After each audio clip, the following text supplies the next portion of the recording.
Ako si Danizel Lopez at narito ang mga napapanahong balita. Inihayag ni Department of Health o DOH Secretary Teodoro Herbosa na mula noong ika-18 ng Agosto, 18 kaso na ng monkeypox o mpox ang nakumpirma sa bansa.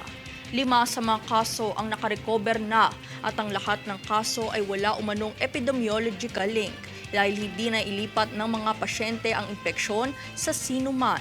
Sa kasalukuyan ay wala pang bakuna sa bansa para sa mpox ang inaprubahan ng Food and Drug Administration o FDA.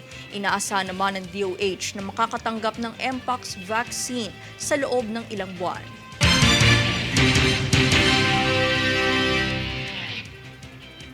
Sa kasunod na balita ay nagpaalala ang DOH ukol sa leptospirosis, bunsod ng sama ng panahon at malakas na ulan dulot ng bagyong Enteng. Saad ng kagawaran, madumi ang tubig baha, kaya't iwasan ang paglusong dito hanggat maaari at kumonsulta sa doktor sa loob ng 1 hanggang 2 araw mangyaring lumusong man sa baha kahit walang sugat o nararamdaman. Dagdag pa nito, libre ang konsulta at reseta sa Government Health Center at naka-price freeze pa rin ang mga gamot hanggang ika-23 ng Setyembre sa mga lugar na tinamaan noon ng bagyong Karina.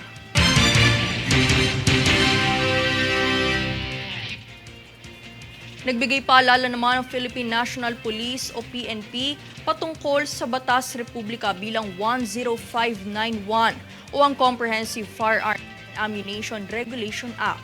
Nakasaad dito na hindi pinahihintulutan ng anumang paglilipat ng pagmamay-ari ng baril sa sinuman na wala pang lisensya o permiso. Itinuturo itong illegal transfer registration of firearms na siyang mayroong kaukulang parusa gaya ng pagkakakulong o diskwalifikasyon sa pagkuha ng license to own and possess firearms.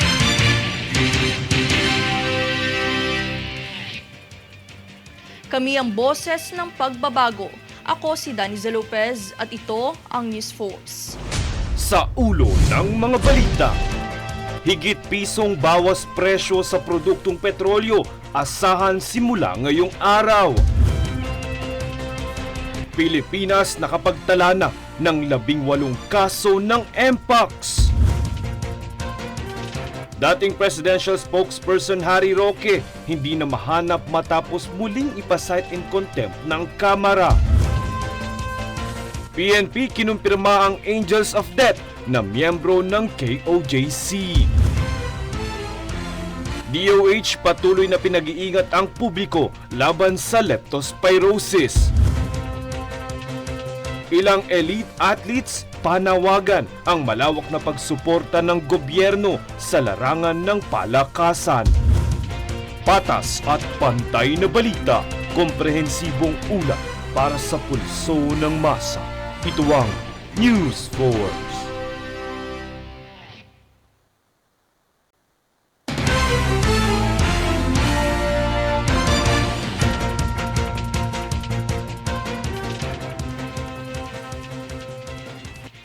Ako si Danizel Lopez at narito ang mga napapanahong balita. Magandang balita para sa mga motorista dahil muling magkakaroon ng higit pisong rollback ang presyo sa mga produktong petrolyo simula ngayong araw.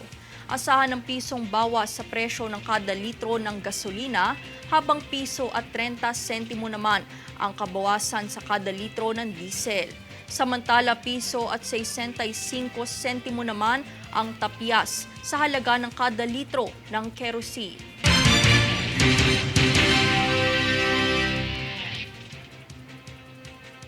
Rumesponde ang Philippine Red Cross o PRC sa naganap na sunog sa Philippine General Hospital o PGH. Narito ang pangyayari.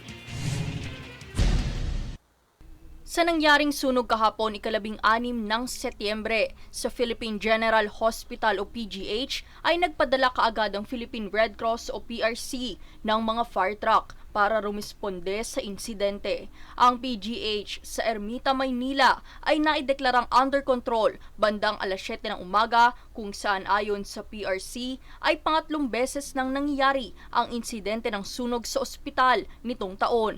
Nangyari rin ang sunog noong buwan ng Marso at Abril na siyang agad na nirespondihan din ng PRC. Sa pagpapadala ng mga fire truck ay kasabay din itong 6 na tauhan, 2 ambulansya, smoke ram fan at medical teams. Siniguro naman ni PRC Chairman at CEO Richard D. Gordon ang dedikasyon ng organisasyon na matulungan ang mga nangangailangan ng tulong sa oras ng sakuna o kalamidad.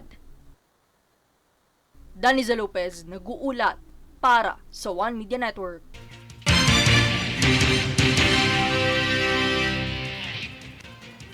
Muling magandang balita po para sa ilan sa ating mga commuters na kawani ng gobyerno. Inanunsyo ng Department of Transportation o DOTR na magkakaroon ng libreng sakay ang Metro Rail Transit o MRT3.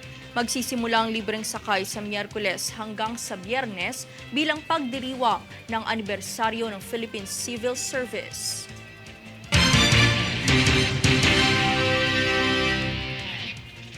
Kami ang boses ng pagbabago. Ako si Daniza Lopez at ito ang News Force. Sa ulo ng mga balita, higit pisong bawas presyo sa produktong petrolyo, asahan simula ngayong araw. Pilipinas nakapagtala na ng 18 kaso ng Mpox. Dating presidential spokesperson Harry Roque hindi na mahanap matapos muling ipasight in contempt ng Kamara. PNP kinumpirma ang Angels of Death na miyembro ng KOJC. DOH patuloy na pinag-iingat ang publiko laban sa leptospirosis. Ilang elite athletes panawagan ang malawak na pagsuporta ng gobyerno sa larangan ng palakasan.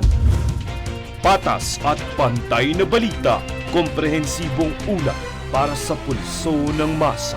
Ito ang News Force.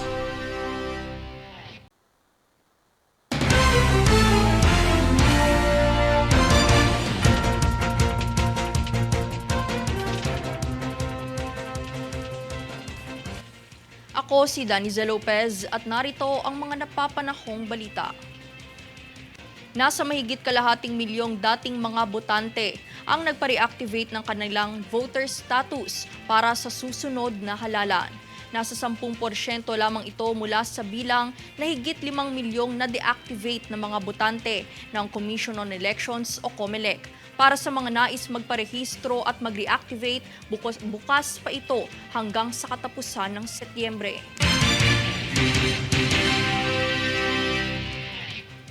Sa ibang balita ay inimbestigahan ng House Committee on Public Accounts ang 1.5 billion pesos na transaksyon ng Silang Cavite na walang tamang dokumentasyon. Itinanggi ni Mayor Alston Kevin Anarna ang anumang katiwalian habang kwinestyon ang pag-aproba sa mga transaksyon na walang kaukulang papeles. Tinutulan din ng ilang mambabatas ang pag-appoint sa kapatid ni Anarna bilang administrator at bidding awards committee head na posibleng labag sa batas.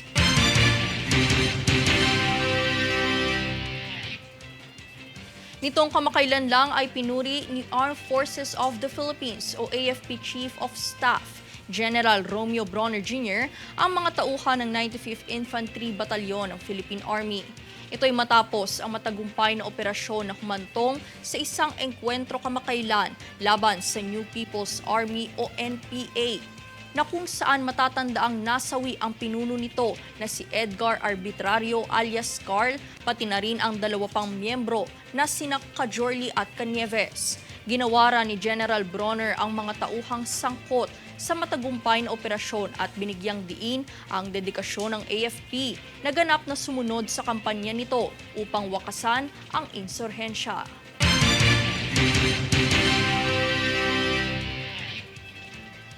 Kami ang boses ng pagbabago. Ako si Daniza Lopez at ito ang News Force. Sa ulo ng mga balita, higit pisong bawas presyo sa produktong petrolyo, asahan simula ngayong araw. Pilipinas nakapagtala na ng 18 kaso ng Mpox. Dating presidential spokesperson Harry Roque hindi na mahanap matapos muling ipasight in contempt ng Kamara. PNP kinumpirma ang Angels of Death na miyembro ng KOJC. DOH patuloy na pinag-iingat ang publiko laban sa leptospirosis.